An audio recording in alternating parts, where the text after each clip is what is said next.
주곤 했는데요. 마누라, 내 오늘도 장에 갔다가 말이오. 자네 좋아하는 깨어스 사가지고 왔네. 하이고 뭘 또 나갈 때마다 매번 미안하게 이런 것을 다 사온대요. 그나저나 이것이 말이요. 또 부모가 돼가지고 나만 혼자 먹기는 미안한디. 이따가 덕파리한테도 좀 챙겨줘야 하는 거 아니래요. 당신이 그럴까봐 내 덕파리한테는 이미 그 녀석 좋아하는 약과랑 미리 사다 줬구만. 아, 그리고 그 녀석도 이미 다 장성을 해놔서 이제 장가갈 때가 되었는디. 우리가 좀 안 챙겨도 자기 몸 자기가 챙길 때 되지 않았겠는가? 하긴 우리 덕파리도 어느새 그런 나이가 되어버렸지. 그나저나 이 깨엇을 볼 때마다 당신 처음 만날 때가 생각나는구만. 나한테 뭘 제일 좋아하냐고 물어보고 내가 이 깨엇을 좋아한다고 하니 당신이 내가 죽을 때까지 이 깨엇만큼은 챙겨줄 테니까 당신한테 시집 오라고 했던 거 말이요. 그래, 우리한테도 그런 때가 있었지. 그래서 그런지 말이오. 나는 이 깨어만 보면 풋풋했던 그때가 떠오르기도 하고 또 우리 둘만의 추억으로 하고 싶기도 해서 말이오. 내가 장에 다녀와서 덕파리가 도대체 뭐를 그렇게 매번 어머니에게 사서 가져다 주냐고 물어도 한 번도 가르쳐준 적이 없다네. 아들 앞에서 뭔가 창피하기도 해서 말이야. 그나저나 지금까지 이렇게 매번 깨엇을 챙겨준다는 약속을 벌써 30년이나 지켜준 것에 참말로 고맙구만요. 허, 사람 참말로 별소리를 다 하네. 그렇게 고마우면 입으로만 그러지 말고 아주 오늘 밤 제대로 나도 맛을 좀 보여주구랴. 이 양반이 아주 나이 먹고도 주책이구만. 그렇게 흥섭과 선옥은 서로를 공경하면서 30년을 함께 살았으니 처음 혼인 때는 초라했던 그들의 초가집도 나날이 번창하여 어느새 번듯한 기와집으로 바뀌었으며 선옥은 친구들과 만날 때면 항상 친구들의 부러움의 대상이 되었지요. 성욱이 언니는 말이에요. 진짜로 지금도 그렇게 서방이 좋은 것이요? 뭐 그러면 좋으니까 내 우리 서방한테 시집을 갔지. 안 그랬으면 뭐 한다고 살을 맞대고 살고 있겠냐, 춘자야. 물론 처음에야 다들 그런 마음으로 시작을 하지만서도 사람처럼 변하기 쉬운 것이 없는디. 내가 하는 말은 말이요, 언니. 그것이 어떻게 30년이나 한결같을 수가 있냐 이 말이지? 우리 부부라고 뭐 어려운 때가 없었겠냐. 그래도 시간이 지나다 보니 서로 부족한 부분을 인정을 해주고 자존심은 또 지켜주다 보니 그래도 사라지는 것이지. 그나저나 춘자야, 니는 갑자기 이런 것을 왜 물어보냐잉? 니 무슨 일 있냐? 사실 그것이 말이요, 언니. 언제부턴가 우리 서방이 밤에 나랑 정을 나누는 것이 뜸해지더라고. 나는 뭐 그냥 단순히 우리 서방이 피곤해서 그렇구나. 언제 닭이라도 잡아서 백숙이라도 해줘야 쓰겄다 그렇게 생각을 했지. 그려 그것은 나도 뭐 항상 그 관계가 좋을 수는 없으니께.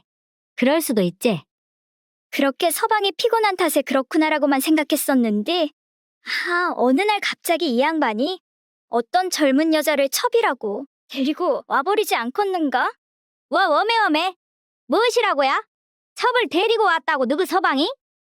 아이고 이제사 좀 집이 먹고 살만해지니까 그 양반이 다른 곳에 눈을 아주 돌리고 있었더라고. 언니도 말이요. 내 꼴나지 말고 뭔가 이상하다 싶으면 꼭 한번 의심을 해봐야 한다니까. 춘자에게 다소 충격적인 소식을 듣고 난 며칠 후 흥섭 부부가 오랜만에 함께 외출을 하고 있던 중에 흥섭의 오랜 친구인 홍배를 길에서 만났는데요. 그 홍배의 옆에는 처음 보는 젊은 여성이 있지 않겠어요? 하이고 홍배자네. 거 옆에 있는 그 처자는 누군가? 자네 조카가 놀러오기라도 한 건가? 이거 참. 내가 이게 나이 먹고 주책이기는 한데 말이요. 여기가 명옥이라고. 내 첩을 드렸구만 자네. 무엇이라고라 첩이라고라? 자네가 첩을 드렸는데 자네 부인은 괜찮다고 하던가? 그것이 나야 원체 예전부터 우리 마누라랑 사이가 안 좋았지 않은가? 몇 년 전부터는 아예 각방까지 쓰면서 그렇게 지내고 있었는데 가만히 생각을 해보니 이러다가 더 이상의 설레임도 못 느끼는 채로 인생이 끝날 수도 있다고 생각하니 너무나도 서글프지 않겠는가? 그래서 내 우리 마누라가 반대하기는 했어도 어거지로 첩을 드리기로 했구만. 안 그래도 춘자네 남편도 첩을 드렸다는 소리를 들어서 그러려니 했는디 또 내 눈으로 이렇게 보게 될 줄은 몰랐구만요. 그리고 또 어느 날은 흥섭이 부부와 마찬가지로 마을에서는 금술좋기로 유명했던 흥섭과 막연한 사이인 춘삼이마저 어린 여인을 한 명 데리고 왔습니다. 흥섭이 자네? 내 자네가 다른 사람 통해서 알기 전에 자네한테는 미리 인사시키는 게 도리인 것 같아서 오늘 이렇게 왔구만. 이쪽이 내 첩춘심이라고 하네. 무엇이라 다른 사람은 그렇다 치지만 춘삼이 자네는 그래도 우리 부부처럼 마을에서 사이좋기로는 유명하지 않았나? 나는 말이여. 나보다는 우리 마누라가 나한테 얼른 첩을 얻으라고 성하였구만.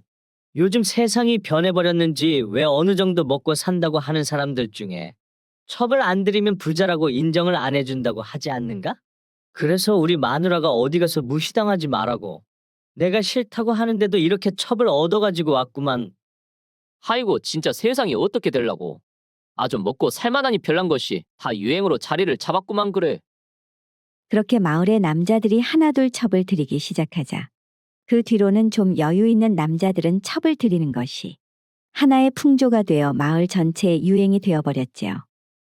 하지만 흥섭이만은 그런 마을의 유행에도 아랑곳하지 않고 여느 때처럼 봄이 되면 부인을 위해 곰취잎을 뜯어다 주고 장이 열리면 검은 깨옷을 아들 덕팔이 몰래 선옥의 손에 쥐어주곤 했습니다. 그러던 어느 날 밤 선옥은 흥섭이와 오랜만에 운후의 정을 마치고 조용히 물었지요. 당신, 내가 당신에게 시집와서 30년간 살면서 이렇게 복에 과분한 사랑을 받아 호강을 하면서 살고 있으니 말이어요. 당신도 친구분들처럼 슬슬 첩을 들이는 것은 어떤가 싶구만요. 응? 당신 그것이 갑자기 무슨 말이란가?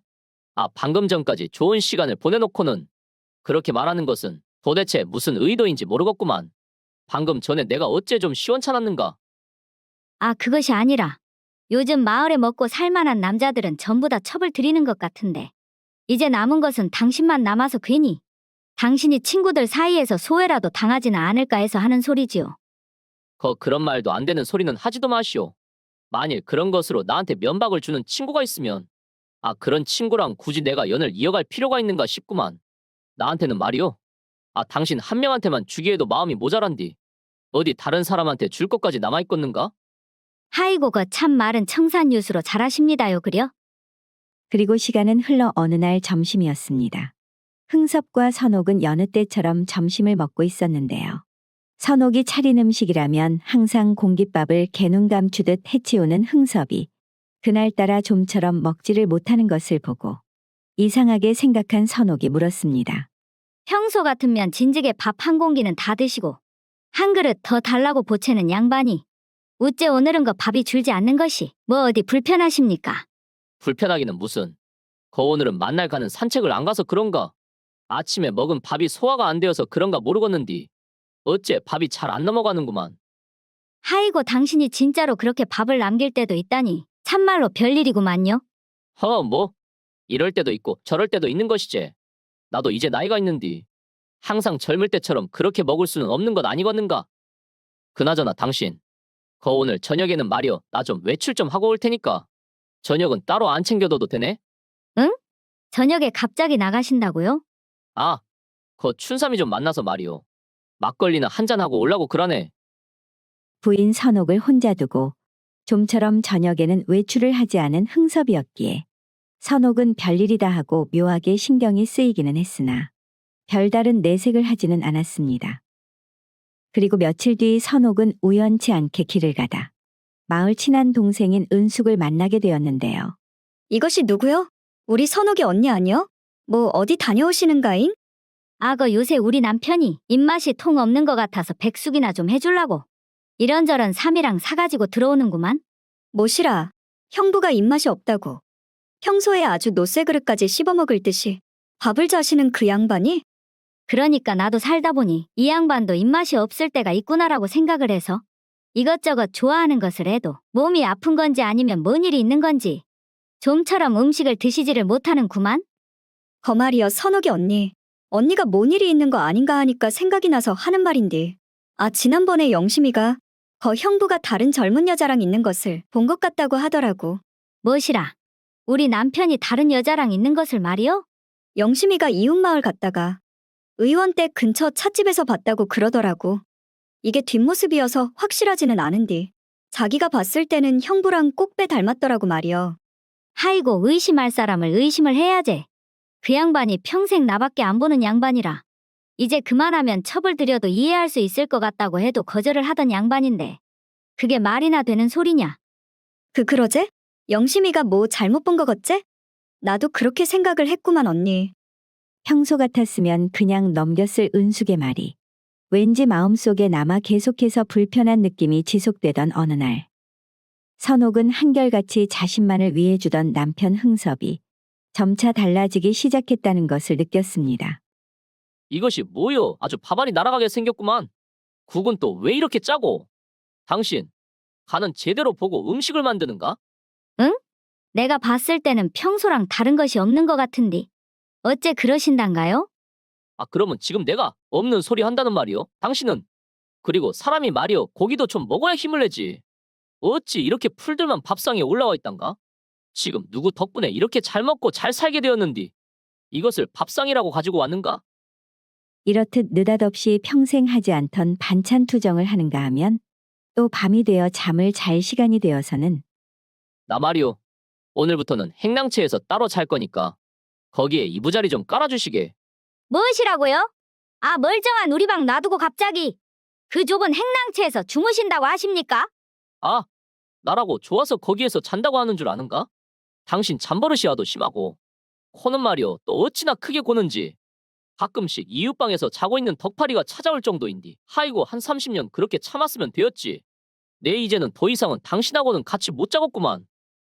그런 흥섭의 기행이 계속해서 이어지던 어느 날, 흥섭은 뭔가 결심을 한 것인지 아침부터 아들 덕파리와 부인 선옥을 안방으로 불러 앉혔습니다. 아버지 무슨 일이 있으시길래 이렇게 이른 아침부터 부르셨습니까? 나 말이요, 거의 이제는 내가 집을 나갈 때가 된 것 같다. 웜에 그것은 또 무슨 소리대요? 하다하다가 이제는 집을 나가신다고라?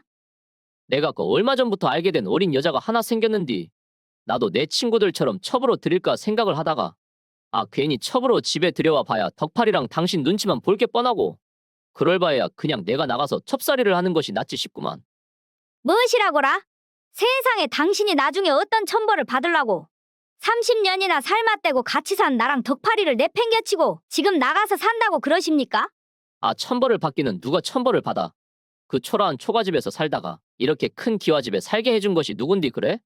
아무튼 내 더 긴 말할 것 없이 오늘 중으로 내 짐 챙겨가지고 나갈 테니 당신하고 덕팔이 니도 그렇게 알고 있으라고. 그렇게 평생을 자신에게 다정하기만 했던 흥섭이 매정하게 첩살이를 하겠다며 집을 나간 이후부터 부인 선옥의 눈에는 눈물이 마르지 않은 날이 없었습니다. 그녀는 슬픔을 달래기 위해 매일매일을 술로 달랬는데요.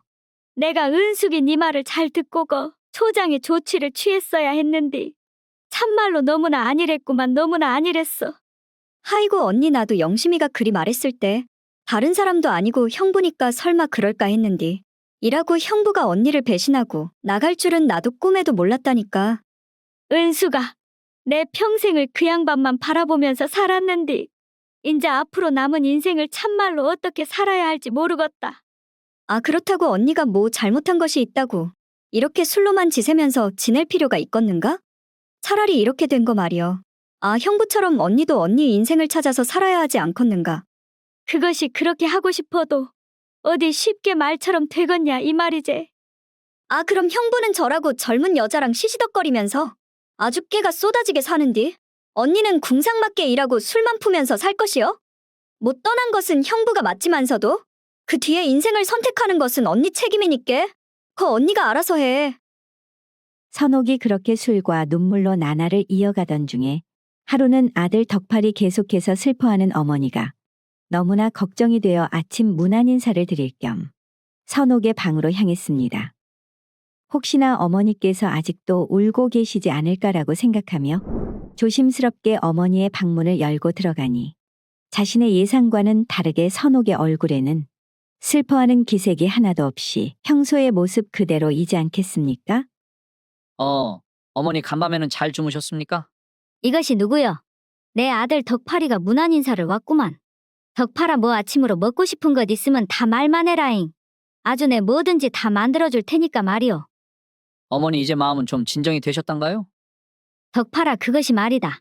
내가 너무 부정적으로만 생각을 해서 요 며칠 계속 우울하기는 했었는데 말이다. 어젯밤에는 가만히 생각을 좀 해보니 이것이 차라리 잘 되었구나 싶더라고. 네? 어머니 그것이 무슨 말씀이실까요? 아버지가 첩을 얻어가지고 집을 나간 것이 잘 되었다니요. 제가 좀 이해가 안 가는구만요. 아, 그래도 우리 집이 먹기니를 걱정해야 할 정도로 못 사는 집도 아니고.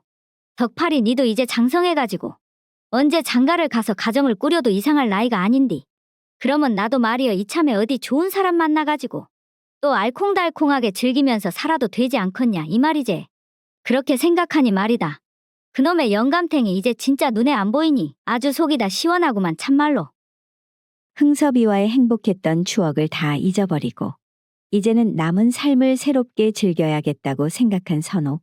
하지만 인생은 항상 자신이 원하는 방향으로 흘러가지는 않는 법. 흥섭이 집을 나선 지 한 달쯤 된 어느 날 아침이었습니다. 덕팔아. 거기 있냐, 덕팔아. 오메 이것이 뭔 일이요? 아버지! 한 달 만에 돌아온 흥섭의 모습은 이전과는 같은 사람이라는 것을 믿을 수 없을 만큼 망가져 있었습니다. 눈은 움푹 패였고 머리는 하얗게 새어버린 것이 흥섭이 혼자만 시간이 30년은 흘러버린 것처럼 느껴졌지요. 어머니 아버지가 오셨구만요. 좀 나와보시라니까요. 아들이 자신을 애타게 부르는 소리에도 선옥은 안방에서 들은 척도 하지 않은 채 마당으로 나오지 않았지요. 덕팔이는 하는 수 없이 아버지를 작은 행랑채에 모셨고 흥섭은 그곳에서 돌아온 지 3일도 되지 않아 숨을 거뒀습니다. 그때까지도 흥섭에 대한 화가 전혀 누그러들지 않았었던 선옥은 장례를 치르면서도 상복을 입지 않았고 눈물 한 방울 흘리지 않았다고 하네요. 그렇게 흥섭이 세상을 떠나고 어느새 반년의 시간이 흐른 후 집에서 흥섭의 기운이 슬슬 사라져 갈 때쯤이었습니다. 하루는 덕팔이가 외출하고 돌아오더니 곧장 선옥의 방을 찾아왔는데요. 어머니, 요즘 식사를 통하지 않으신 것 같은데 아직도 입맛이 많이 없으세요? 덕팔아, 거 너그 아버지 그렇게 돌아가시고 내 마음은 참으로 후련하기만 한디 말이다. 왜 그렇게 밥은 목으로 안 넘어가는지 모르겠다야. 어머니, 저 아까 잠깐 나갔다가 말이에요. 장이 열렸기에 잠깐 거기 들렸다가 이것 좀 사왔구만요. 덕팔이가 꺼낸 것은 흥섭이가 생전 항상 챙겨주던 그 검은 깨엇이었습니다. 와 엄매? 이것을 네가 어떻게 알고? 너그 아버지가 네한테 절대 안 알려줬다고 했는디. 네 이것을 어떻게 알았냐 덕팔아? 그것이 말이에요. 어머니, 아이고 이것을 말하려고 하니까 또 어디서부터 말을 해야 할지 모르겠구만요. 아 사람 답답해 뒤져불겠구만. 얼른 좀 시원하게 말을 좀 해보라니까 덕팔아. 덕팔이의 말은 이랬습니다. 흥섭이 점심때 좀처럼 밥을 못 넘기고 춘삼이를 만난다고 나간 날 사실은 몸 상태가 예사롭지 않게 느껴져서 이웃마을 의원에 갔었다고요. 그리고 밤늦게 의원에서 돌아온 흥섭이는 조용히 아들 덕팔이를 찾았었습니다. 덕팔아 내 몸이 심상치가 않아서 오늘 의원을 갔다 왔는디 말이오. 나를 진단을 해보더만 그것이 얼마 안 남았다고 하더라 덕팔아. 무엇이라고요? 아버지 갑자기 그것이 느닷없이 무슨 말씀이십니까? 그러니까 말이오. 너 지금부터 내가 하는 말 흘려듣지 말고 잘 들어야 쓴다. 내가 조만간 너랑 어머니한테는 말이오. 그 첩을 구했다고 하고 집을 나갈 테니까 너는 아무것도 모른 척하고 그냥 연기를 좀 해줘야 쓰겄다. 그게 무슨 소립니까 아버지? 그 아버지가 곧 돌아가시게 생겼는디. 그래도 이런저런 약도 좀 써보시고 집에서 요양을 하셔야죠. 아, 너그 어머니가 저렇게 나만 바라보고 사는 사람인데 말이오. 갑자기 내가 죽는다고 해버리면 저 사람 상심이 얼마나 크겠냐. 그러니까 내가 가기 전에 저 사람한테 해줄 수 있는 것은 억지로라도 정이라도 떼버려서 좀 쉽게 나를 보낼 수 있게 하는 것 아니겠냐? 어쩌냐 덕팔아 네 이 아버지 부탁 들어줄 수 있겠냐? 아버지 뜻이 정 그러하시다면 제가 거기에 따라야죠 아버지. 덕팔아? 아이고 덕팔아. 네가 앞으로 우리 집 가장이니 진짜 마음 단단히 먹어야 한다. 그리고 마지막으로 내 한 가지만 너한테 더 부탁을 하자. 그 말이다. 내가 죽거든 그 뒤부터는 너가 장이 서는 날이면 검은 깨엇을 그리고 봄이 되면 곰취잎을 따서 어머니한테 좀 가져다 줘라. 여태 내니 모르게 너그 어머니한테 줬던 것이 바로 그것이다 덕팔아. 알고 보니까 아버지께서 집을 나가신 후에 춘삼이 어르신 집 행랑채에서 그동안 신세를 졌더라고요. 그렇게 모진 척 다 하시면서 집을 나선 아버지셨지만 그래도 마지막에는 꼭 한번 우리를 보고 싶으셨는지 다시 집으로 돌아오셨던 것 같고요. 덕팔이 이야기를 마치자마자 선옥의 눈에는 닭똥 같은 굵은 눈물이 맺혔습니다. 웜에 아이고 아버지 어머니 30년을 그 30년을 같이 산 남편 속 뜻도 모르고 나 같은 것이 무슨 마누라라고 엠병 나 같은 것이 무슨 말을 채 마치지도 못한 채 그제서야 선옥은 남편이 떠난 슬픔을 며칠 동안 밤을 새며 목청으로 소리내어 토해냈다고 하네요. 영국 속담의 거짓말에는 새빨간 거짓말과 하얀 거짓말이 있다고 합니다.